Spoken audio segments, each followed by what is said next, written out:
끝. 아니 마지막에 이 부제보다 더 자세한 구체적인 그 대상 독자를 설정을 하셨네요. 그리스도교의 가르침에 회의하는 그 교양인 믿음을 가지고 싶지만 믿기지 않아 어려움을 겪는 사람, 믿음이 있지만 이 세상의 부조리와 비극과 모순 때문에 의심 속에서 좌절하는 사람, 이 모든 이들이 이 책을 읽으면 좋겠습니다. 네. 오늘의 책은 믿음을 묻는 딸에게 아빠가, 정한욱 선생님이 쓰셨어요. 네. 오늘도 한번 읽어보겠습니다.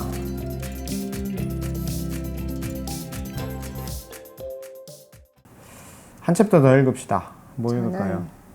유교적 칼빈주의, 네, 목사의 딸이라는 부제를 달고 저 뒤쪽에 있는 유교적 칼빈주의.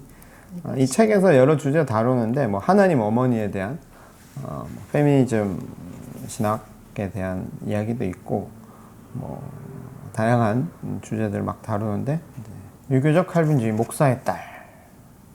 성경은 여성성에 대해 한 가지 모델을 제시하지 않는다. 우리를 규정하는 것은 역할이 아니라 인격이며 성경적 여성이 되는 유일한 길은 용맹하게 자신의 일을 하는 것이다. 레이첼 엘드 에반스. 내 친구. 질문 읽어주세요. 여성이 대통령도 되고 총리도 되는 21세기 대한민국에서 교회에서만큼은 오직 남성만이 목사가 장로가 될 수 있다는 사실이 놀라워요. 한 목사님께 질문했더니 여자는 교회에서 잠잠하라는 성서 구절을 인용하며 여성이 목사가 될 수 없다는 것이 성서의 가르침이라는 대답이 돌아왔어요. 하나님이 남녀를 동등하게 짓지 않았냐고 반문했더니 남성과 여성은 존재론적으로는 평등하나 기능적으로 여성이 남성에게 종속되는 것이 창조의 질서라는 설명이 돌아왔지요. 과연 이런 어설픈 설명으로 여성을 차별하는 것이 하나님의 뜻인가요? 어설픕니다. 2016년 박혜란 목사가 쓴 목사의 딸이라는 책이 한국 교회에 적지 않은 파문을 일으켰어. 저자의 아버지가 한국을 대표하는 보수적인 신학자로 신구약 주석 전집을 집필하는 기념비적인 업적을 남긴 박윤선 목사님이었기 때문이지. 저자는 박윤선 목사님이 저자의 어머니인 전처와 그 자녀들에게 지극히 권위적이고 폭력적이었을 뿐 아니라 하나님의 종인 자신의 목회와 학문적 성취를 위해 가족들의 일방적 희생을 강요했다고 폭로해. 그리고 전처가 불의의 사고로 세상을 떠난 후로는 그 소생들을 한때 고아원에 맡기려고 하는 등 방치하다시피 했으며 자신 때문에 큰 상처를 받은 채 고통스러운 인생을 살아가던 전처의 자녀들이 먼저 내민 화해의 손길조차 끝끝내 뿌리친 채 생을 마감했다고 주장하지. 이 책에 따르면 박윤선 목사님의 행태는 도저히 하나님의 일을 위한 거룩한 희생이라는 말로 용납될 수준으로 볼 수 없을 정도였어. 저자는 그런 아버지가 전처의 자식들 중 유일하게 좋아해준 자녀가 자신이었기에 다른 형제들이 모두 아버지를 싫어했을 때도 쉽게 그들에게 동의하지 못했다고 말해.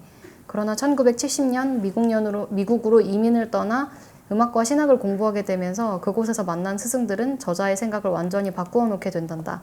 자신의 아버지보다 훨씬 훌륭한 학문적 성취를 이룬 스승들이 학문이나 목회를 빌미로 가족을 등한히 하기는커녕 아내와 자식을 지극히 사랑하며 가정을 소중히 여기는 모습을 목격한 것이지. 그리고 그 스승들이 성서를 하나님 말씀으로 소중히 여기는 복음주의자들이면서도 구체적인 본문을 현실에 적용할 때는 완고한 문자주의 대신 융통성과 포용성을 발휘하는 모습도 저자에게 깊은 인상을 남겼다고 해. 그뿐 아니라 그 스승들은 저자가 겪어온 인생의 수많은 질곡을 진심으로 아파하고 구체적으로 돕는 관심과 사랑을 보여주기도 했어. 저자는 이 스승들과의 만남을 통해 비로소 아버지의 인격과 신앙체계에 도사리고 있는 문제를 발견하고 아버지에 대한 형제들의 원망을 온전히 이해하게 되었다고 말해. 저자는 아버지 박윤선 목사님이 유교적인 남존여비 사상의 영향으로 여성을 열등한 존재로 취급했으며 충효 사상을 내면화해 신앙이란 죽을 힘을 다해 주군인 하나님과 교회를 섬기는 일이었다고 생각했던 분이었다고 말해. 그리고 평생 죄를 책망하시는 하나님만 알아온 나머지 뿌리 깊은 죄책감에 짓눌려 있으면서도 한편으로는 하나님의 종이라는 이름으로 포장된 극도의 자기중심성으로 가득한 이율배반적인 인간이었다고 주장하지. 박혜란 목사는 이러한 아버지의 인성과 신앙이 영혼과 육신의 잘못된 이중구조라는 신학적 뿌리와 유교적 가부장체제라는 문화적 뿌리로부터 나온 것이었다고 평가해. 박윤선 목사님에게 영적인 일은 신학교에서 가르치는 일, 설교하는 일, 주석을 쓰는 일이었고 아내와 자녀를 사랑하거나 가족을 돌보는 일은 등한히 여겨도 되는 육신의 일이었다는 거냐. 저자는 이렇게 남존여비와 충효사상이라는 유교의 가르침에 잘못된 영육 이원론에 기초한 복음의 메시지를 혼합시킨 박윤선 목사님의 신앙을 유교적 칼빈주의라고 규정해. 그리고 이 책에서 아직도 박윤선 목사님과 유교적 칼빈주의의 그늘에서 벗어나지 못하고 권위적 율법적 행태를 보이는 한국 교회에 대해서도 날카로운 비판의 목소리를 쏟아내지. 당연히 이 책이 나오자마자 많은 논란이 일어났단다.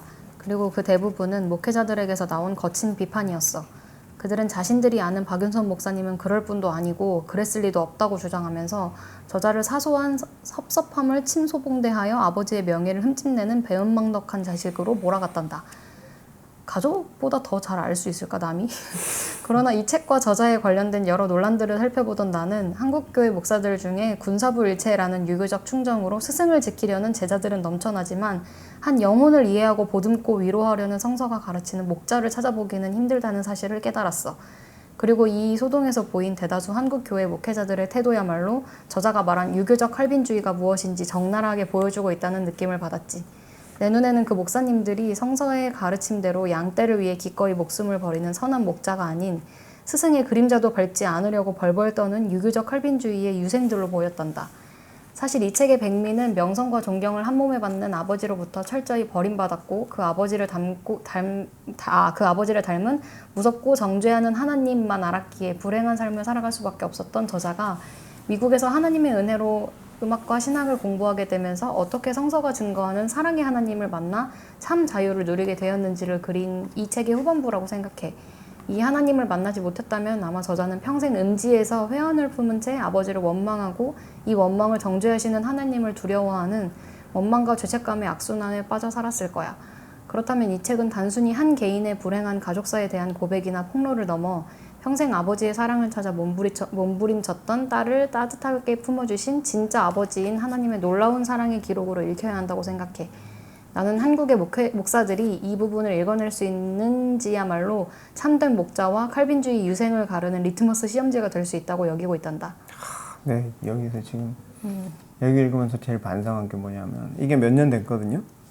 그리고 이제 2016년에 나온 책이고 실제로 그때 논란이 됐는데 이제 박윤선 목사님은 되게 오래돼서 이미 돌아가신 지 오래된 분이었고 박혜란 목사님이 따님도 거의 뭐 은퇴할 연세가 많으신 분이셨어요. 뭐 논란이 됐는데 내가 반성한 거는 나도 이 논란만 보고 책은 안 읽었어. 목사의 딸이 책은 안 읽어가지고 뒷부분에 이런 이야기에 반성하게 되네요. 역시 읽고 말해야 돼. 읽고 요약 발제하세요. 네. 너도 느끼겠지만 성서야말로 신앙과 행위의 유일한 법칙이자 규범이라는 성경주의는 한국 기독교인들의 절대 다수를 차지하는 보수적인 복음주의자들의 정체성을 규정짓는 가장 중요한 요소란다. 그러나 이 책의 첫 부분에서도 지적했듯 보수 기독교인들이 그렇게나 강조하는 성경적 기독교란 사실 수천 년 전 고대 근동이라는 사회 문화적 맥락에서 기록된 성서의 내용 중 제왕적 가부장제나 남존 여비 사상처럼 유교적 칼빈주의라는 자신들의 독특한 기독교 화부 문화를 정당화해주는 일부 구절에 대해서만 선별적으로 적동하는 선택적 문자주의에 불과한 경우가 많아. 내가 볼 때 이 논란에 참여했던 많은 목사님들 역시 이러한 선택적 문자주의의 함정에 빠져있는 경우가 대부분이었단다. 저명한 기독교 작가인 레이첼 헬드 에반스는 어느 날 성서적 여성의 삶을 문자 그대로 살아보면 어떨까라는 생각을 실천에 옮기기로 결심하고 성서에서 여성과 관련된 모든 구절을 찾아 1년간 이를 가감없이 문자적으로 지켜나갔어. 그리고 이 과정에서 자신이 겪어야 했던 여러 에피소드와 깨달음을 성경적 여성으로 살아본 1년이라는 책에 담았단다. 이 흥미로운 프로젝트를 마친 후 저자가 내린 결론은 성서가 여성성에 대한 특정한 모델을 제시하지 않고 있다는 거야. 성서에서 칭송받는 여인들은 20세기 미국 바이블 벨트의 복음주의자들이나 한국의 근본주의 그리스도인들이 만들어낸 성경적 여성의 이상에 순종한 것이 아니라 자신이 처한 문화와 상황에 상관없이 자신의 삶을 용기 있게 살았던 사람들이었다는 거지. 저자는 많은 남성 그리스도인이 여성성을 엄격한 역할 목록으로 만들려고 하지만 우리를 규정하는 것은 역할이 아니라 인격이라고 말해. 그리고 성경적 여성이 되는 유일한 길은 용맹하게 자신의 일을 하는 것이라고 결론 내린단다. 나는 에반스가 말한 대로 성서는 모두 구체적인 문화적 상황에서 기록된 것이기에 특정한 편견을 지니고 있다는 것을 인정해야 한다고 생각해. 그리고 성서를 과학적 객관성을 지닌 문서로 접근하는 근대적 읽기의 방식은 사랑이라는 편견으로 본문에 접근하는 창조적인 해석으로 대체되어야 한다는 에반스의 생각에도 깊이 공감한단다. 나는 한국의 기독교인들이 성서의 문자에 사로잡혀 여성을 포함한 타자를 차별하고 정죄하는 데 몰두하는 대신 사랑이라는 위대한 편견으로 성서를 바라보고 이웃을 대하는 예수의 제자로 살아가게 되기를 바라. 너희들이 이끌어갈 미래에는 한국 교회의 혐오와 정죄 대신 사랑이라는 편견에 사로잡힌 사람들로 넘치기를 기대해 볼게.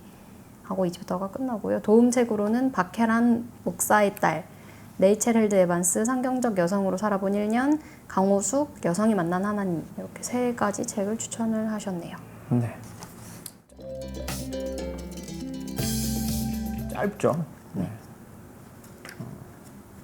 짧은 게 위덕이죠. 네, 그냥 짧게 읽을 수 있는 게 이 책의 장점인 것 같고, 그리고 이것도 이렇게 유교적 할빈주의로 해석한 거 저는 처음 보는 것 같은데, 그 제자로서의 그 이렇게 충을 바치기 위해 이렇게 했다. 그러니까 하나님께 이렇게 하는 삶과 이제 육에 속한 부분이기 때문에 그건 이렇게 대충 살아도 됐다. 뭐 이런 식으로 이렇게 분류하는 것들을 처음 보는 것 같고, 아까 말했잖아요. 가족이 제일 잘 알지 본인들은 남인데 왜 그렇게 하지? 라는 생각을 바로 앞에 했는데 그 바로 뒤에서는 이제 스승이기 때문에 그렇게 실드를 친 거다라고 하면 또 일부 납득이 가는 왜 그렇게 됐는지 알 것 같고, 이제 전반에서 일어나고 있는 제가 이해할 수 없었던 그런 게 이런 과정 때문에 한국이라는 특수성 때문에 또 그런 부분이 있었겠구나 하는 생각이 들었어요. 굉장히 차근차근 설명을 잘 해주시고 좋은 책. 매 챕터마다 이렇게 책들이 언급이 이제 주요 텍스트가 되는 책들이 언급이 되는데 책들을 정말 폭넓게 잘 고르시고 지금 주제를 뭐 기독교 세계관이나 교회 내 여성 문제 이렇게 잡아서 기독교 책만 언급이 되는데 일반 책도 꽤 많이 언급이 돼요. 뭐 역사나 어디죠? 그러니까 이 주제들이 뭐 진실, 뭐 그냥 역사, 권력 이런 그냥 일반적인 철학적 주제들을 다룰 때는 그냥 일반 철학자들이나 역사학자들, 인문학자들 이야기도 많이 인용을 하시고 독서의 폭이 넓고 네, 그리고 그 맥락을 차근차근 잘 설명해 주셔서 아마 굉장히 도움이 될 거라고 생각하고 이제 좀 진지하게 공부하고 싶으신 분들한테는 그 길을 잘 인도해 주는 가이드가 될 수 있고 뭐 그건 아니더라도 그냥 내용만 좀 그냥 보고 대답을 좀 들어보고 싶다 하시는 분들한테는 가볍게 읽을 수 있는 막 가볍지는 않은 것 같아요. 근데 부담 없이 너무 길거나 어렵지 않게 이해할 수 있는 좋은 책이 아닐까 생각합니다. 마지막 장이 공부인데요. 그 이제 기독교 책이 아닌 종교 책이 아닌 참고 도서들이 있다고 해서 이제 김영민 봤는데, 선생님. 네. 네, 이제 여기에 피에르 바야르의 읽지 않은 책에 대해 말하는 거. 그거 되게 좋은 책이에요. 읽었어요? 그럼. 읽은 거예요? 아니면 읽지 않은 책인데 말하는 거예요? 그 책 되게 나오는구나. 네. 어쨌든 오늘 뭐 지금 2챕터 정도 조금 분량이 있고 진지한 챕터 또 간결하게 하실 말씀하신 챕터 2챕터 읽어봤고요. 책에 대한 자세한 이야기는 저희가 다음 주에 촬영 시점으로 다음 주죠. 네, 북토크를 한번 진행하려고 하니까 그때 같이 와서 이야기해보고 또 그 결과는 이야기 나눈 내용은 또 영상으로 찾아뵐 수 있도록 하겠습니다. 4월 14일 금요일인가요? 네. 네. 많은 더 할 얘기? 관심 신청 부탁드립니다. 그리고 다음에는 무슨 책일지? 오. 아이고.